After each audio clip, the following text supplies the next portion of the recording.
Hello guys, நாம் இந்த வீடியோவில் எதை பற்றி பார்க்க போகிறோம்னா, ரேஷன் கடையில் வந்து இருக்க ஒரு முக்கியமான அறிவிப்பை பற்றி தான் பார்க்க போகிறோம். வாங்க வீடியோக்குள்ளே போகலாம்.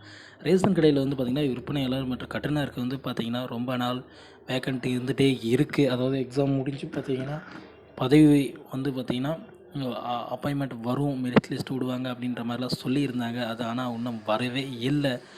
அதாவது நோட்டிஃபிகேஷன் வந்து பிப்ரவரி 14ஆம் தேதியே வரும் அப்படின்னு சொல்லியிருந்தாங்க ஆன்லைனில். பட் இது வரைக்கும் எதுவுமே வரவில்லை.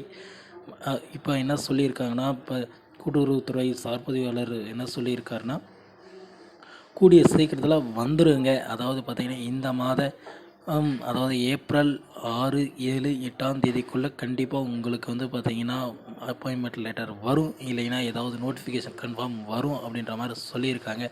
இது ஏன் அப்படின்னு பார்க்கக்குள்ள வந்து பார்த்திங்கன்னா, ஏற்கனவே வேலை செஞ்சுருக்கிறவங்களுக்கு வந்து பார்த்திங்கன்னா பதவி உயர்வு கிடைக்காததுனால தான் இது தள்ளி போயிட்டு இருக்குது. இந்த அப்பாயின்மெண்ட்டை பண்ணிவிட்டு அதுக்கப்புறம் வேலையை நியமிங்க அப்படின்ட்டு கூட்டுறவுத்துறை அறிவித்ததுனால வந்து பார்த்திங்கன்னா தாமதம் ஆகிட்டே இருக்குது. முதற்கட்டமாக சென்னையெலாம் அறிவிச்சிட்டாங்க. சென்னை, சேலம், கோயம்புத்தூர், ஈரோட்டில் அறிவிச்சிட்டாங்க.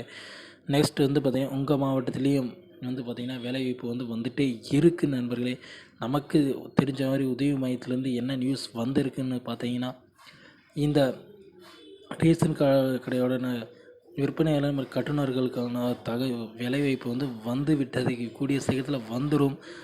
இப்போது என்ன நடக்குது அப்படின்னு வந்து பார்த்திங்கன்னா, நீங்கள் உங்களுடைய சான்றிதழ்களெல்லாம் எடுத்து வச்சுக்கோங்க நண்பர்களே. ஏன்னா சான்றிதழ் சரிபார்ப்பு வந்துடும் 6, 7, 8ஆம் தேதிக்குள்ளே வந்து பார்த்திங்கன்னா உங்களுக்கு வந்து பார்த்திங்கன்னா சான்றிதழ் சரிபார்ப்புகள் நடக்கும், மெரிட் லிஸ்ட் வந்துடும் அப்படின்ற மாதிரி தான் சொல்லியிருக்காங்க. அதாவது வந்து பார்த்திங்கன்னா இது தள்ளி போனதுக்கான முழு காரணம் அப்படின்னு எடுத்துக்கிட்டிங்கன்னா, அதாவது கூட்டுறவு சார் பதிவாளர் தான் அப்படி சொல்லணும். ஏன்னா அவங்க தான் வந்து பார்த்திங்கன்னா ஏற்கனவே வேலை செய்கிறவங்களுக்கு வந்து பார்த்திங்கன்னா பதவி உயர்வு கொடுங்க, அதுக்கப்புறமா நீங்கள் பணி ஆணையை விடுங்க அப்படின்ற மாதிரி சொல்லியிருக்காங்க. அதனால் வந்து பார்த்திங்கன்னா இந்த டிலே ஆகிறதுக்கான முக்கிய காரணமாக இருக்குது. கூடிய சீக்கிரத்தில் வந்து பார்த்திங்கன்னா உங்களுக்கு பதவி ஆணை வந்துடும். நமக்கு கிடைச்சிருக்க தகவல் அப்படி தான் குறிப்பிட்டிருக்காங்க. வேலைவாய்ப்புகளோட நோட்டிஃபிகேஷன் எதுவும் வரலை அப்படின்னாலுமே நமக்கு அஃபிஷியல் நியூஸாகவே வந்திருக்கு. பட் ஆன்லைன்லேயோ ஆஃப்லைன்லேயோ இன்னும் ஏதோ ஒரு அஃபிஷியல் நியூஸ் வரல அப்படின்னு தான் நிறைய பேர் நினச்சிட்டு இருக்காங்க.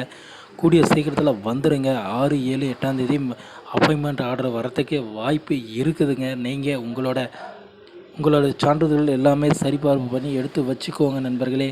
அப்போ தான் நீங்கள் வேலைக்கு போக முடியும். அடுத்த மாதம் வந்து பார்த்திங்கன்னா நீங்கள் ரேஷன் கடையில் வேலை செஞ்சுட்டு இருக்க முடியும். Okay, thank you friends. இந்த மாதிரியான யூஸ்ஃபுல்லான வீடியோஸ் வேணால் நம்ம சேனலை சப்ஸ்கிரைப் பண்ணி வச்சுக்கோங்க நண்பர்களே.